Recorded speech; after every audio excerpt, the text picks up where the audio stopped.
Welcome back to astrologer Sanjeev Choubey. नमस्कार सभी को। आज हम लोग इस वीडियो के माध्यम से सीखेंगे कि वैदिक ज्योतिष में जो योग बनते हैं उसको शुभ फल की अपेक्षा से हम लोग कुंडली में एनालिसिस करके समझते हैं, लेकिन मेडिकल एस्ट्रोलॉजी में हम लोग उन योगों को, सेम योगों को जो वैदिक ज्योतिष में हम लोग पढ़ते हैं उसी में से इमर्ज हुआ है मेडिकल एस्ट्रोलॉजी। जैसा कि पहला वीडियो में मैं बता चुका हूं कि योग 7 आधार पे बनते हैं, मतलब कि योग जो बनते हैं, ग्रह योग का मैं बात कर रहा हूं। योग से तात्पर्य वैदिक ज्योतिष में ग्रह योग का है। तो योग बनते हैं 7 प्रकार से, 7 प्रकार के आधार है उनका, जिसमें स्थान है, भाव है, ग्रह भाव है, इत्यादि है। मैं चर्चा किया हूं, पिछला वीडियो देख लीजिएगा आप लोग, मेडिकल एस्ट्रोलॉजी वाला।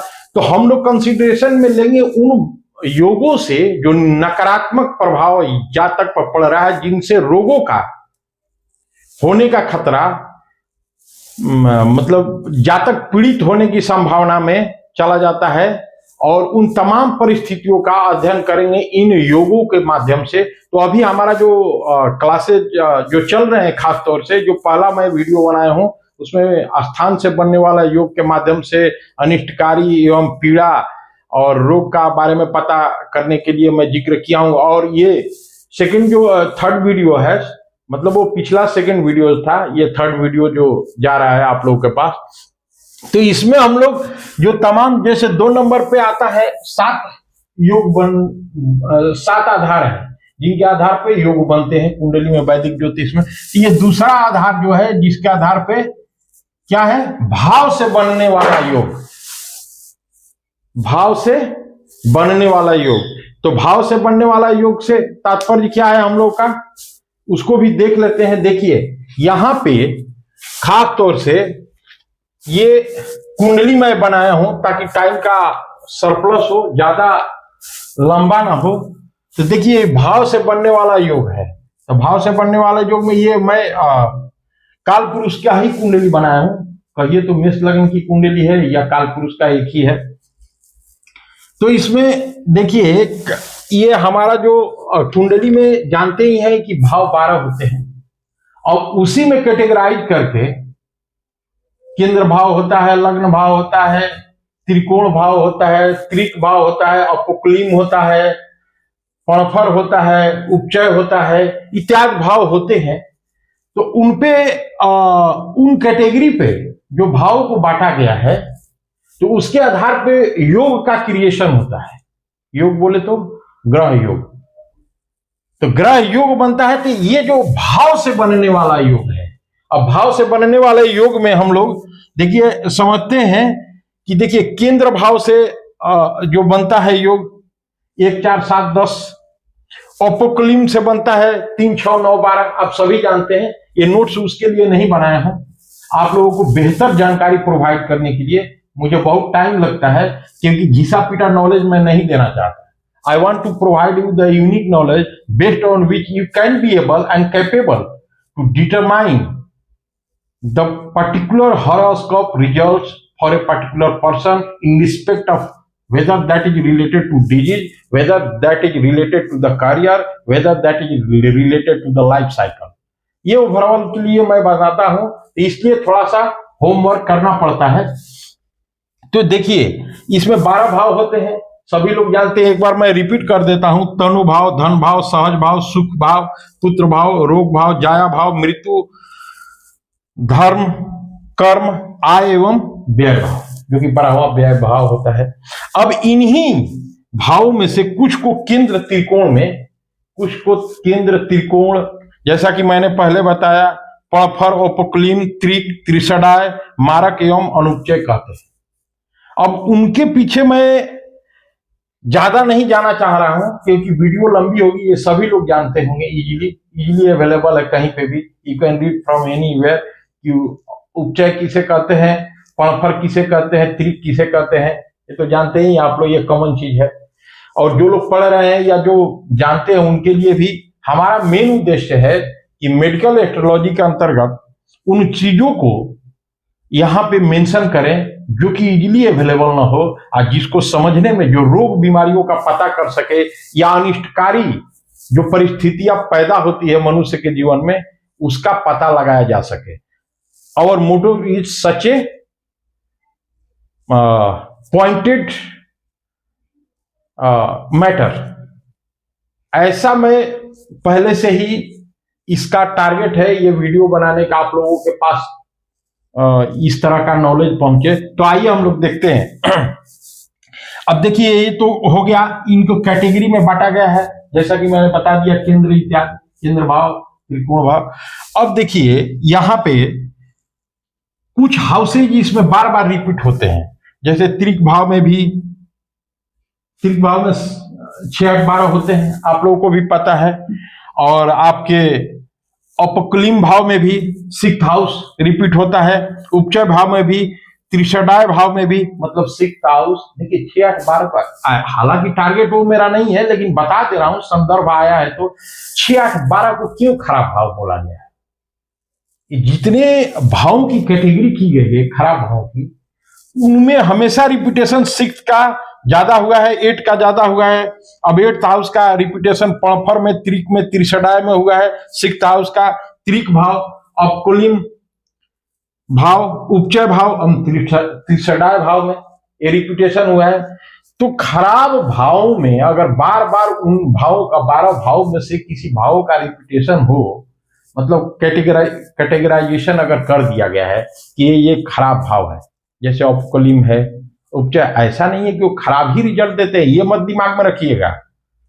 खराब भाव भी अच्छे रिजल्ट देते हैं, बट कुछ होता है ना कि कुछ आदमी अच्छा भी करेगा तो उसका इतना डिफामेसी फैल गया है, रिपुटेशन इतना खराब हो गया है कि लोग उसको अच्छा मानने को जल्दी तैयार नहीं होंगे, unless and until they will see the hard evidence. खैर उधर मुझे नहीं जाना है। अब देखिए इस तरह के जो भाव मैंने बताया, तो उन भावों से बनने वाले योग जो है क्या हो गए, भाव से बनने वाला योग कहलाए। अब उन भाव से बनने वाले योगों में हम लोगों को क्या देखना है, हम लोग को जाना कहाँ है, where you have to go, जाना है कि उससे अनिष्टकारी परिस्थितियां कहां पैदा होती है। अरे जो शुभ होगा, मान लीजिए कोई फायदा होने वाला चीज है तो उससे तो उसका कंसिडरेशन में ले या ना ले तो फायदा हो जाएगा। लेकिन अगर निगेटिव होने वाला है तो अगर आप पहले से तैयार नहीं रहिएगा तो how can you face the negative circumstances emerge by that alter situations. That's why हम लोगों को बहुत जरूरत है कि निगेटिव चीजें आए जिंदगी में, चाहे वो लाइफ साइकिल के पहलू हो या करियर के पहलू हो, हम लोगों को ध्यान में रखना चाहिए। तो आइए देखते हैं।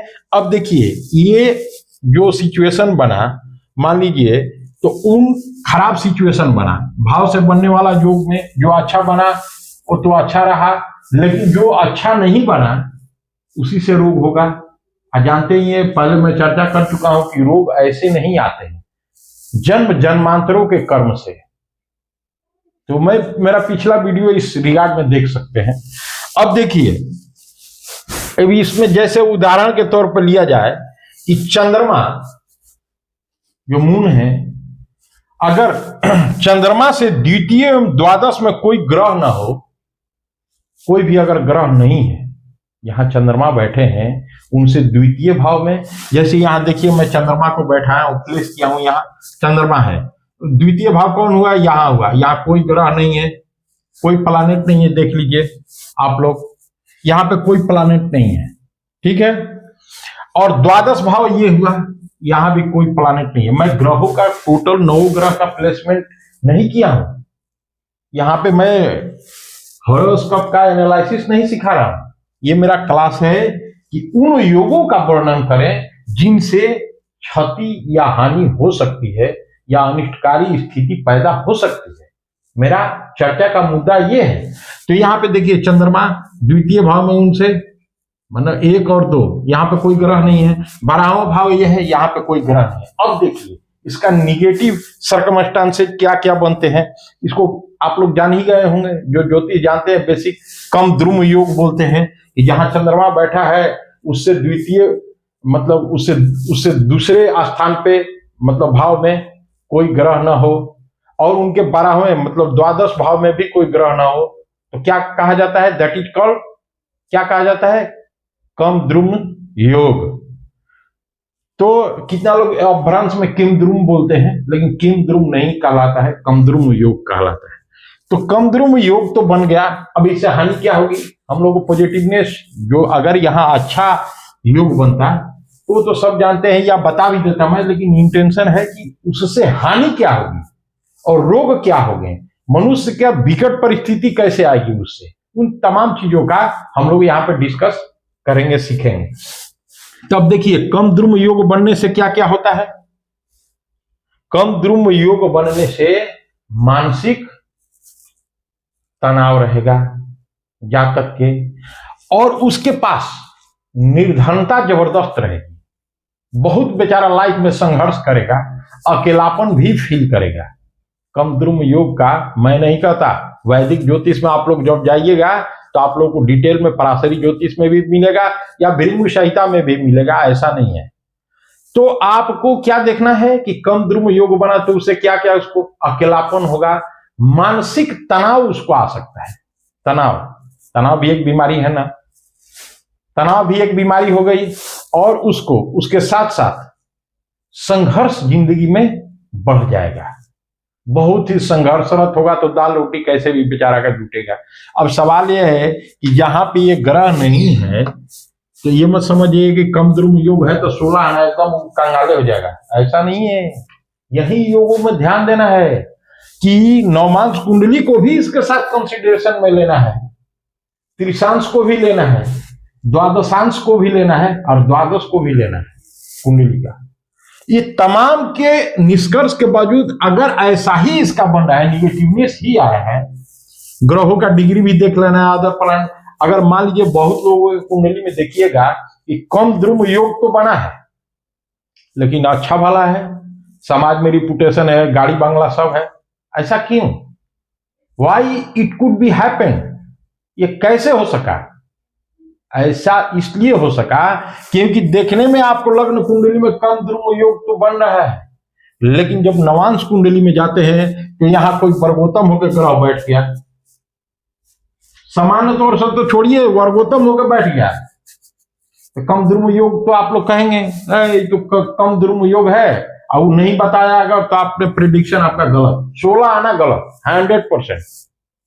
That's why we guys are required to learn and study at least 4 or 5 horoscope, 4 or 5 type of horoscope, that is लग्न कुंडली, नवमांश कुंडली, त्रिशांश कुंडली, द्वादशांश कुंडली, इतना तो कम से कम देखना होगा। अगर टाइम मिले तो D60 भी देख लीजिएगा, तब मालूम चल जाएगा कि हाँ ये बंदा का रियली कंगाली आएगा कि नहीं, झूठ मूठ का देखने के लिए है। ठीक है, अब चलते हैं। ये हानि का मैं बताया, जो मेरा लक्ष्य है मेडिकल एस्ट्रोलॉजी के अंतर्गत रोगों तक अनिष्टकारी परिस्थितियों, तो मैं बार बार इंफेसिस दे रहा हूं, ऐसा नहीं है कि हम अनजाने में दे रहे हैं, इसको इंफेसिस दे रहे हैं कि हम लोग को जाना कहां है। वैदिक एस्ट्रोलॉजी रट लिए, उसमें जो आमतौर से बीमारी हो गया कि इसको फेफड़े का बीमारी होगा, उसमें अब अभी तो ये सामान्य तौर से बेसिक चल रही है मेरी मेडिकल एस्ट्रोलॉजी का जो ये लर्निंग है। इसके बाद में पर्टिकुलर बीमारियों से, हर अंग अंग के बीमारी रिलेटेड तमाम वीडियो आएंगे, और आप लोगों का कृपा दृष्टि थोड़ा सा हो तो मेरे चैनल को सब्सक्राइब कर दीजिए भाई, मेहनत करता हूं और हमको भी अच्छा लगेगा। आप लोगों का स्वागत है। आइए अब देखिए दूसरा, लग्न पर चंद्रमा की दृष्टि ना हो। अब देखिए यहां पे चंद्रमा है, प्रेजेंट सिचुएशन के आधार पर मैं फॉर एग्जांपल दिया हूं, ये रियल इस जातक की कुंडली नहीं है, मैं जंक्शन लिया हूं, मान्यता लिया हूं। तो अब देखिए चंद्रमा का लग्न पे दृष्टि नहीं है, तो चंद्रमा का लग्न पे कहां दृष्टि है? दो यहां आ रहा है, एक ही दृष्टि हुई होती है चंद्रमा की, यहां पे तो है नहीं। अब इससे क्या अनिष्टकारी परिस्थिति पैदा होगा? इससे अनिष्टकारी परिस्थिति ये पैदा होगा कि जब जातक जन्म लिया होगा क्या हो चुका होगा, मान लीजिए सपोज दैट दिस इज हर, और कोई ग्रह बैठा देते, अगर किसी का काल पुरुष का एक कुंडली होता तो उसमें क्या होता है कि जातक का जो जन्म हुआ रहता है, जो बच्चा में जन्म, जो बच्चा ही तो होता है ना, जन्म लेता है तो उस समय उसका पिता उसके आसपास नहीं रहेंगे, नहीं रहे होंगे। क्यों? क्योंकि ऐसा ये प्रूव फॉर्मूला है वैदिक ज्योतिष में कि ऐसा योग यहां पे बने तो उस केस में किस योग में, मतलब लग्न पर चंद्रमा की दृष्टि न हो तो पिता के परोक्ष में जन्म होता है जातक का। परोक्ष बोले तो मान लीजिए कि ये यहां पत्नी है, बच्चा हुआ यहां, और मान लीजिए कि उसका पिताजी फॉरेन है और कहीं 1000 किलोमीटर के दूरी पे है, 800 किलोमीटर के दूरी पे, तो इस तरह से ये परोक्ष का तात्पर्य यहां इसी चीज से हुआ। ठीक है। अब दूसरा देखिए, ग्रह से बनने वाला योग, स्क्रीनशॉट लेना चाहेंगे तो ले सकते हैं आप लोग उसका।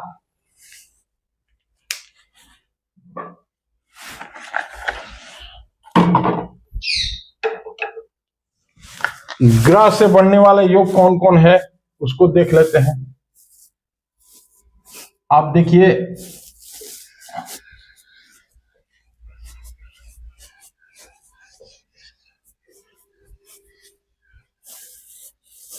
ये दूसरे नंबर पे था, 7 योग हैं। तो 7 योग में से पहला योग स्थान से बनने वाले थे, ये भाव से बनने वाले थे।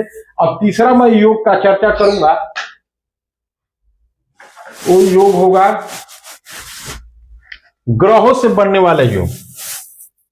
तीसरा योग जो है ग्रहों से बनने वाले, ग्रहों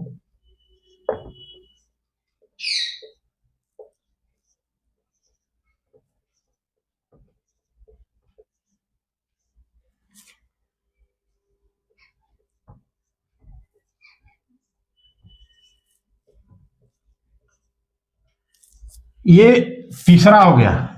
7 है टोटल, तो तीसरा क्या हो गया? ग्रहों से बनने वाले योग। तो ग्रह से कैसे योग बनता है, आइए इसको भी समझते हैं।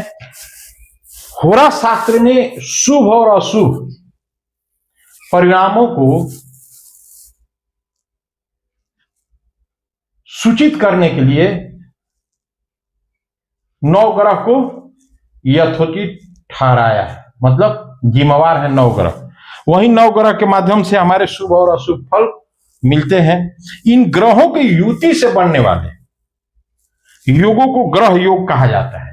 अब सवाल यह है, देखिए यहां युति तो बोल दिया वैदिक ज्योतिष, लेकिन युति ही सिर्फ नहीं, यहां मैं बता रहा हूं, मेरा ओन फाइंडिंग है, एस्पेक्ट्स, दृष्टि भी काम करती है।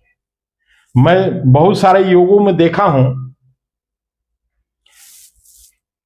कि बुधादित्य योग में भी कि एक साथ नहीं रहने पे भी दृष्टि भी योग से 1% भी काम कम नहीं करती है। I have seen this, I have realise this and I have tried this by applying the formula on the horoscope. एक चीज जान लीजिएगा, लकीर का फकीर नहीं बनना है हम लोगों को, क्योंकि परमात्मा ने सबको दिमाग दिया है। और ऐसा नहीं है कि बेसिक फॉर्मूला गलत है, उस समय ठीक है, उतना ही अपने जो स्कॉलर हैं, जो भी ऋषि ब्रह्मर्षि है, वो अच्छे ही लिखे हैं, इनकम्प्लीट नहीं है, that is complete. So far as the question concern the improvement, तो इम्प्रूवमेंट करने के लिए हम लोग का अकाउंटेबिलिटी बनता है। एज एन एस्ट्रोलॉजर अकाउंटेबिलिटी बनता है, जवाबदेही बनती है। तो आइए देखते हैं इसमें। अब देखिए, ग्रहों से बनने वाला योग में युति से बनने वाले योगों को ग्रह योग कहते हैं।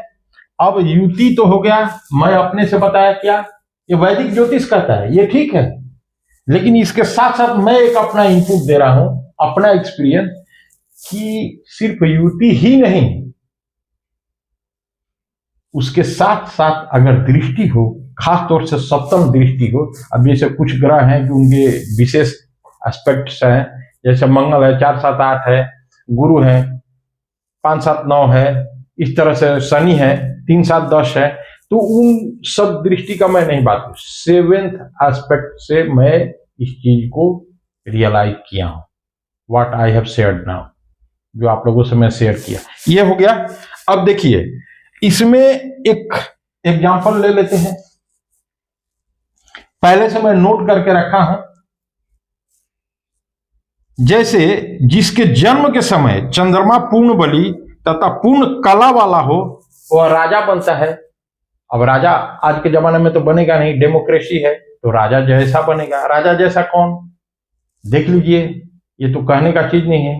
राजा जैसा रहेगा, किस केस में रहेगा, भाव से बनने, ग्रहों से बनने वाले योग में जिसके जन्म के समय चंद्रमा पूर्ण बली हो।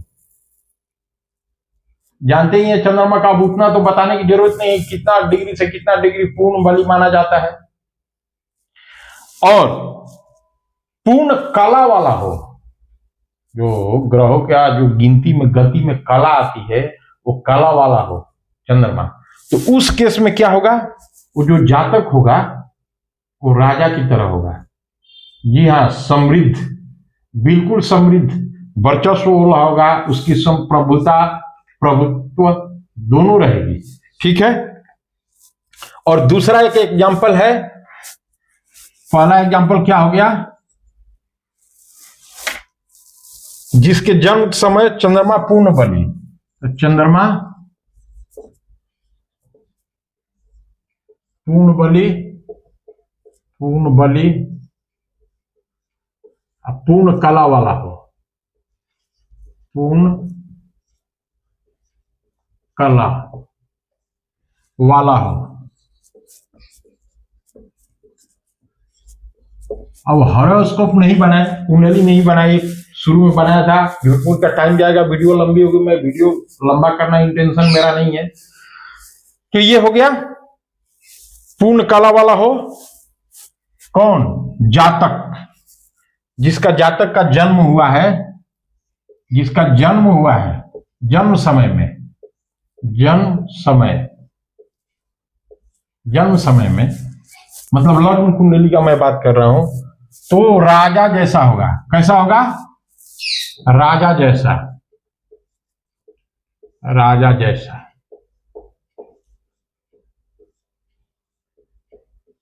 ठीक है, ये राजा जैसा होगा। एक एग्जाम्पल ये हुआ।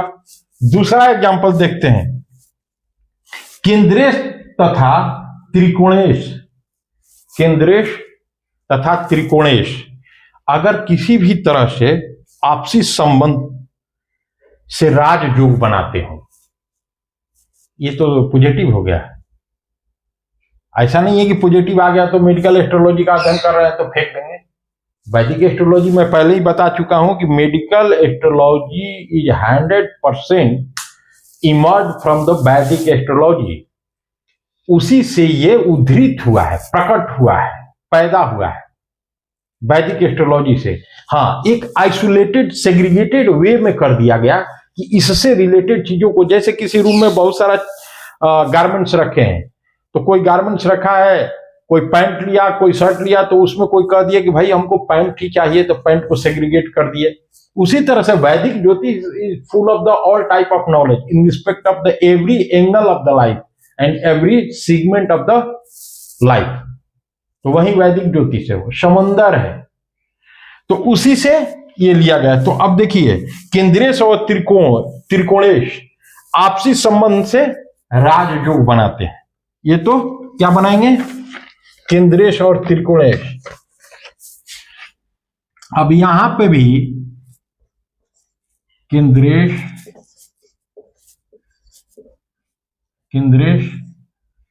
और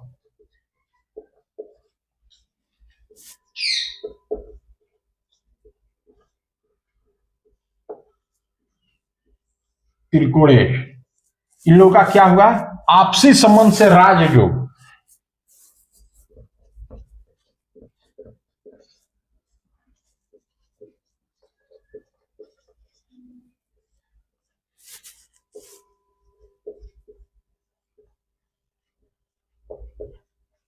ये आपसी संबंध से राजयोग। अब आपसी संबंध क्या हो गया, पहला तो युति हो गई, दूसरा हो गया क्या,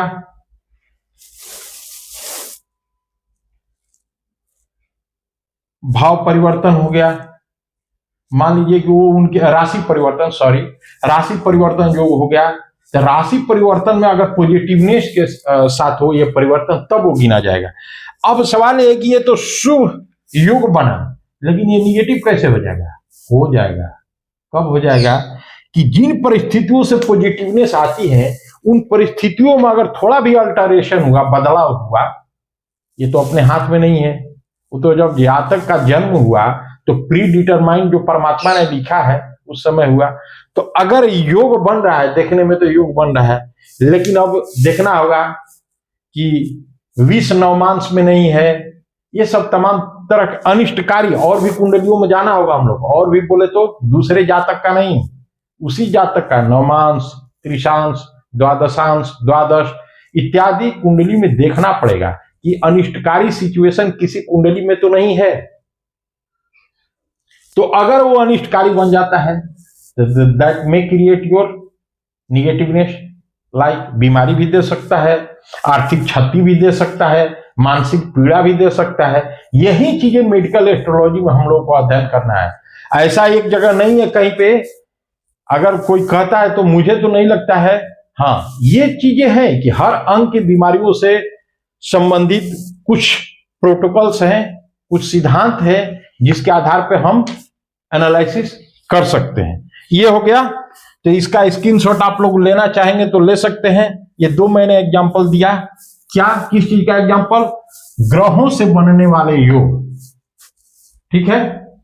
और ये चिकित्सा ज्योतिष में लिखा हूं तो ये मत समझिएगा कि कहीं आसमान से आया है भाई, ये वैदिक ज्योतिष से आया है 100%। मैं बार बार कह रहा हूं, वैदिक ज्योतिष, ये वैदिक ज्योतिष से ही आया है, ठीक है। वैदिक ज्योतिष से आप लोग स्क्रीनशॉट ले सकते हैं।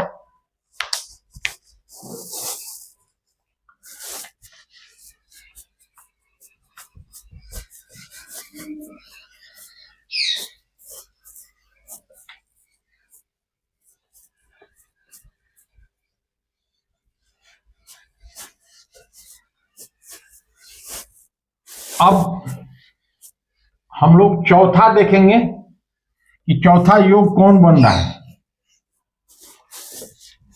चौथा योग कौन बन रहा है? 7 योग है, तो चौथा योग है। 7 योग नहीं, 7 तरह का प्रकार, 7 प्रकार के योग है। 7 योग नहीं, 7 प्रकार के योग है। अब देखिए ये चौथा कौन सा है? स्थान एवं भाव से बनने वाले योग। कौन सा है? चौथा में है स्थान एवं भाव से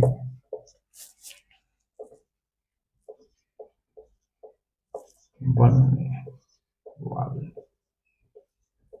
योग।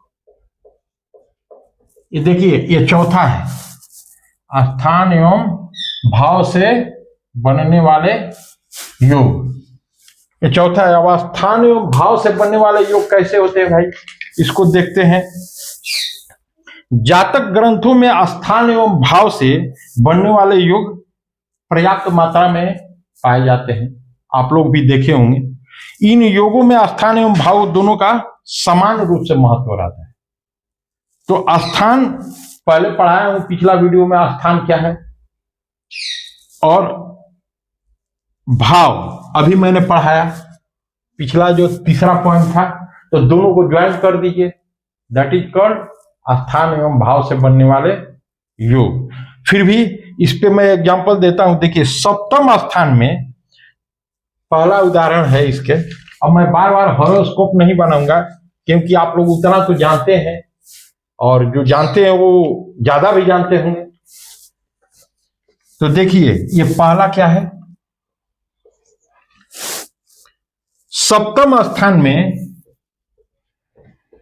सप्तम स्थान में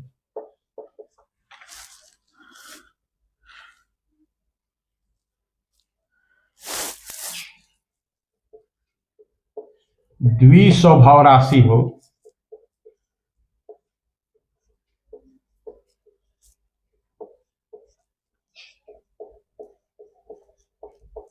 तो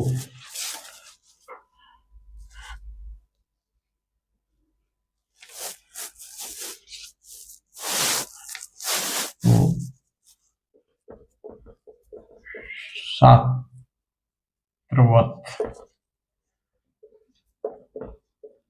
तंत्र मंत्र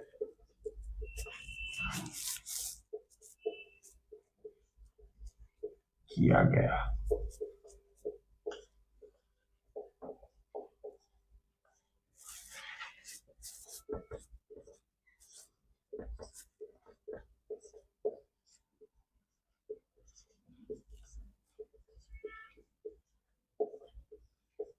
अब देखिए ये क्या निकल के आया, ये हानिकारक योग है जो हम लोगों को मेडिकल एस्ट्रोलॉजी के अंतर्गत जिसकी जरूरत है।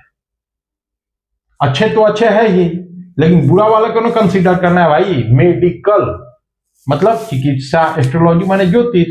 तो हम लोग जो शुभ है उसका क्या इलाज करना है, जो अशुभ है उसका ना करना है, उसके बारे में पता करना है, इंफॉर्मेशन लेना है, उसका उपाय करना है।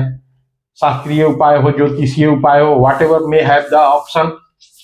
तो आइए देखते हैं, सप्तम स्थान में द्विस्वभाव राशि हो तो शास्त्रवत तंत्र मंत्र किया गया जातक पर बुरा प्रभाव डाल सकता है। दिखाई दे रहा होगा, ये शास्त्रवत मतलब ऐसे नहीं, हवा में नहीं, शास्त्र के अनुसार।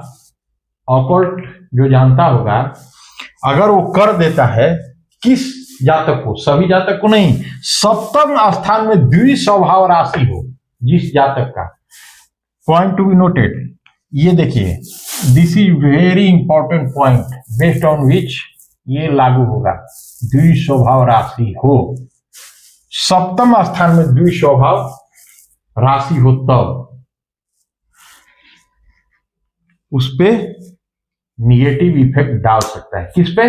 वैसे जातक पे जिन जातक के कुंडली में सप्तम स्थान में द्विस्वभाव राशि है। ठीक है। अब दूसरा एक, इसी में एक, ये देखिए, ये जो मंत्र है रिसर्च किया हुआ, हमारे ऋषि मुनियों द्वारा दिया गया, ये सब प्रूव्ड है अपने आप में। अब सवाल है कि हम लोग कितना अर्जन करते हैं, कैसे उसको देखते हैं कि सिर्फ लग्न कुंडली, मैं बार बार कह रहा हूं कि सिर्फ लग्न कुंडली में ऐसा स्थिति देखिए, this is the first sign, first denotion of negativeness, but it is not necessarily damn sure that it will be happen।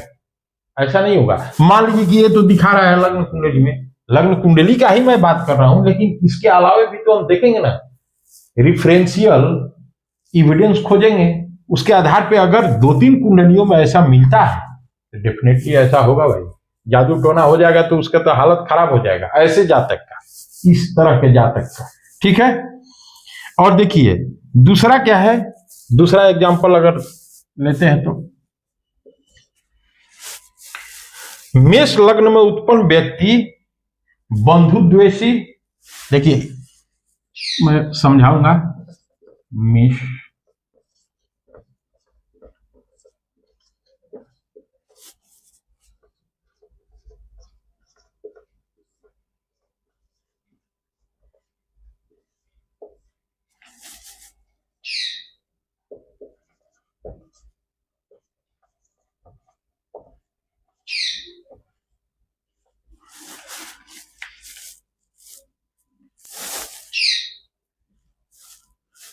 दुर्बल शरीर,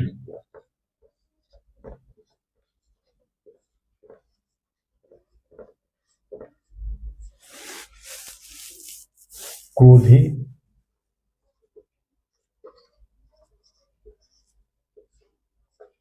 मानी,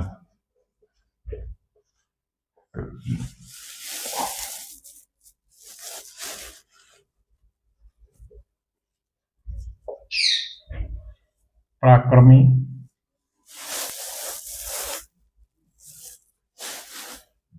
एवं दुर्बल जान वाला होता है, दुर्बल जानू होता है,